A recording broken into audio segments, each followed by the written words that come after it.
তন্মে মনঃ শিব সংকল্পমস্তু। স্বাগত জানাই আমার চ্যানেল আলাপে সংস্কৃতে।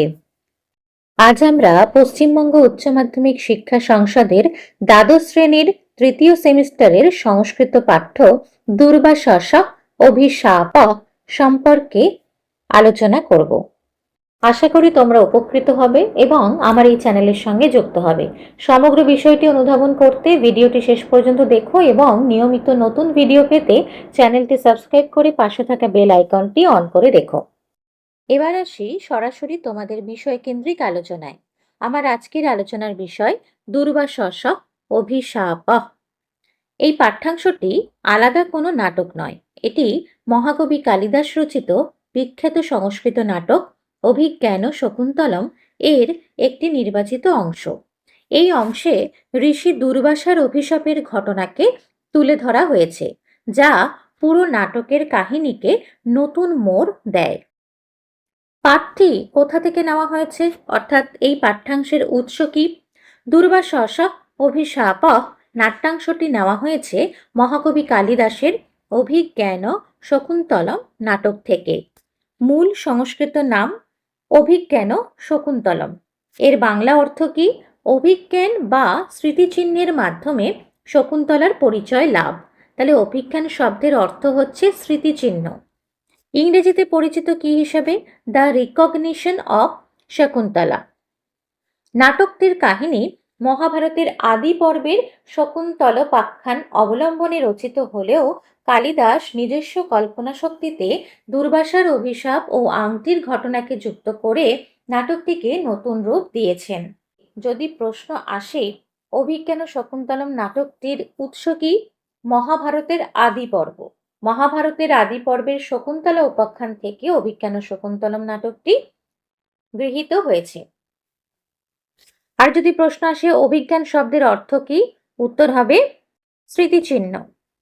কিন্তু মূল ঘটনা মহাভারতের আদি পর্বের শকুন্তলা উপাখ্যান থেকে নেওয়া হলেও এই যে দুর্বাসার অভিশাপ, দুর্বাসস অভিশাপ, এই যে ঘটনাটা, এটা কিন্তু সম্পূর্ণভাবেই মহাকবি কালিদাসের কল্পনাপ্রসূত এবং এখানেই কালিদাসের মৌলিকত্ব। কালিদাস নিজের থেকেই এই ঘটনাটিকে সংযোজন করেছেন, যার ফলে এই নাটকটি অভিনব এবং বিশেষত্ব লাভ করেছে। প্রাচীন ভারতীয় সাহিত্যে এবং সংস্কৃত ভাষায় রচিত শ্রেষ্ঠ নাটক কালিদাসের অভিজ্ঞান শকুন্তলম।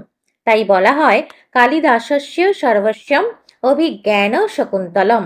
এই লাইনটা ভীষণই বিখ্যাত একটি লাইন। সংলাপের মাধুর্য, ঘটনার বৈচিত্র্য, চরিত্রের গভীরতা এবং কল্পনার বিশালতায় অভিজ্ঞান শকুন্তলমকে কবি নাটকীয় বৈশিষ্ট্যের সঙ্গে গীতিকাব্যের মাধুর্যে মণ্ডিত করেছেন। ইউরোপের সর্বকালের অন্যতম শ্রেষ্ঠ মনীষী গেটে বলেছিলেন, young years blossoms and the fruits of its decline and all by which the soul is charmed, enraptured, feasted, fed. অর্থাৎ তারুণ্যের প্রস্ফুটিত ফুল এবং পরিপক্ক বয়সের সুমিষ্ট ফল, আর যা কিছু মানুষের মনকে মুগ্ধ, আনন্দিত, তৃপ্ত ও পুষ্ট করে। সহজ কথায় বলতে গেলে এখানে এমন এক সৌন্দর্যের কথা বলা হয়েছে যেখানে একসঙ্গে যৌবনের সৌন্দর্য অর্থাৎ ফুল এবং বার্ধক্যের বা পরিণত বয়সের গভীরতা অর্থাৎ ফল দুইই পাওয়া যায়। মানুষের মনের সমস্ত খোরাক এবং আত্মিক তৃপ্তি যেখানে একসাথে মিলেমিশে একাকার হয়ে যায়। রবীন্দ্রনাথও শকুন্তলা সম্বন্ধে অনুরূপ মনোভাব পোষণ করেছিলেন। তিনি বলেছিলেন, মর্তের চঞ্চল সৌন্দর্যময় বিচিত্র পূর্ব মিলন হইতে স্বর্গ তপবনে শাশ্বত আনন্দময় উত্তর মিলনে যাচাই অভিজ্ঞান শকুন্তলম নাটক। ভারতের শাশ্বত আত্মার সন্ধান লাভ করতে চিরকালীন শ্রম মহাকবি কালিদাস ব্যয় করেছেন। মহাভারতীয় কাহিনী অবলম্বনে রচিত নাটকে মহাকবি কালিদাস যেন নিজেকেও অতিক্রম করে গেছেন। একদিকে ভারতীয় দর্শনের ছায়া, অন্যদিকে মনুষ্য জীবনের চরম লক্ষ্যের প্রতিফলন এই নাটকে প্রতিফলিত হয়েছে। মহাকবি কালিদাস সম্পর্কে আমরা একটু তথ্য জেনে নেব। কালিদাস সংস্কৃত সাহিত্যের সর্বশ্রেষ্ঠ কবি ও নাট্যকারদের একজন। তাকে সাধারণত গুপ্ত যুগের অর্থাৎ চতুর্থ থেকে পঞ্চম শতাব্দী খ্রিস্টাব্দ কবি বলে মনে করা হয়। তার ভাষা, প্রকৃতিচিত্র, উপমা ও কাব্য সৌন্দর্যের জন্য তিনি উপমা কালিদাসস্য নামে প্রসিদ্ধ। এই উপমা কালিদাসস্য এটা কিন্তু খুবই উল্লেখযোগ্য একটি লাইন, পরীক্ষায় অনেক সময় আসে। কালিদাস কিভাবে প্রসিদ্ধ বা উপমা কালিদাসস্য কেন বলা হয়েছে, কার সম্পর্কে বলা হয়েছে? কালিদাসের প্রধান প্রধান রচনাগুলি সম্পর্কে এবার আমরা জেনে নেব। কালিদাস যে সকল মহাকাব্য লিখেছেন, মাত্র দুটি মহাকাব্য তিনি লিখেছেন। এক হচ্ছে রঘুবংশম, আরেকটি কুমার সম্ভবম। রঘুবংশম রামায়ণ অবলম্বনে বা রঘুর বংশের কথা।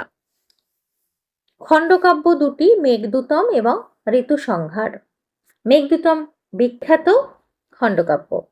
নাটক লিখেছেন তিনটি। প্রথম নাটক মালবিকাগ্নিমিত্রম, তারপর বিক্রমোর্বশীয়ম, তারপর হচ্ছে অভিজ্ঞান শকুন্তলম।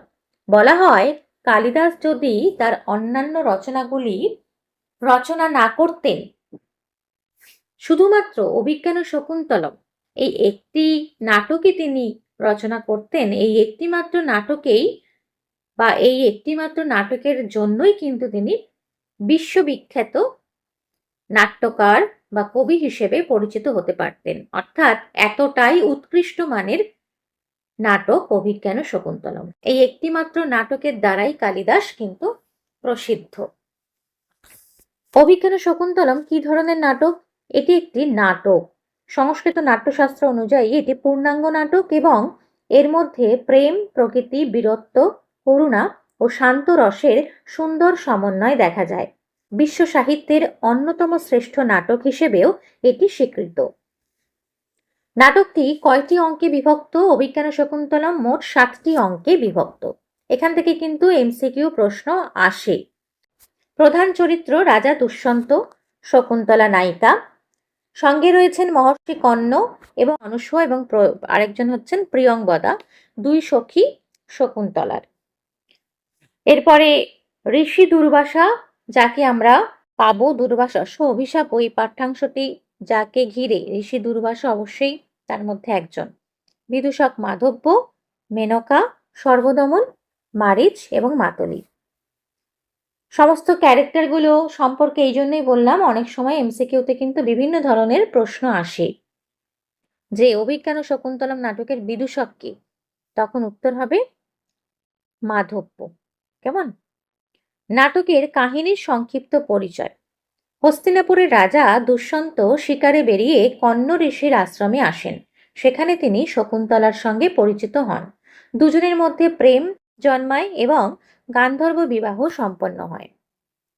গান্ধর্ব বিবাহ হলো পাত্র এবং পাত্রী উভয়ের সম্মতিতে কোন একটা মনোরম প্রাকৃতিক পরিবেশে দুজনে উভয়কে ফুলের মালা পরিয়ে বিবাহ বন্ধন সম্পন্ন করে। তাতে গুরুজনের অনুমতির জন্য তারা অপেক্ষা করে না। এটা হচ্ছে গান্ধর্ব বিবাহ।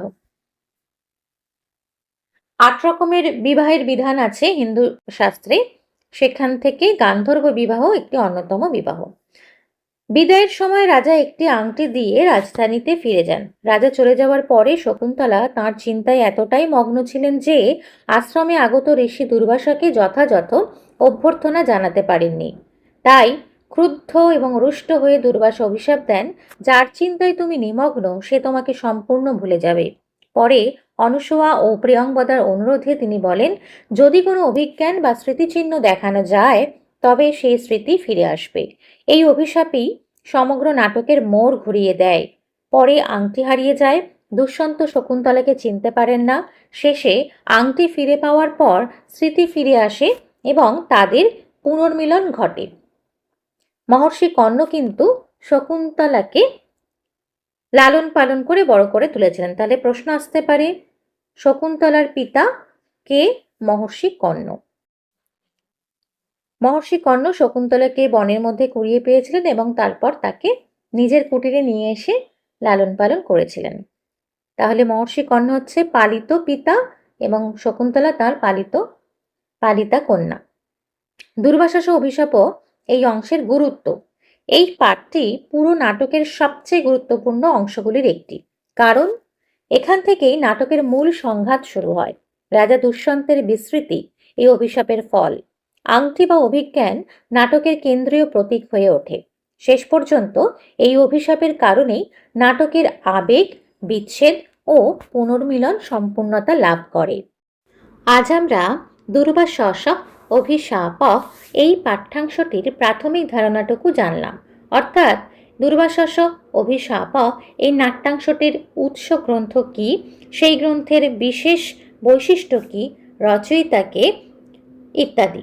পরবর্তী ভিডিওতে আমরা পাঠটির মূল সংস্কৃত অংশ, শব্দার্থ, বাংলা অর্থ এবং পরীক্ষার গুরুত্বপূর্ণ প্রশ্নোত্তর বিস্তারিতভাবে আলোচনা করব। যদি ভিডিওটি উপকারে আসে এবং ভালো লাগে তাহলে লাইক, শেয়ার ও চ্যানেলটি সাবস্ক্রাইব করার অনুরোধ রইল। আজ তাহলে আসি। শুভমস্তু।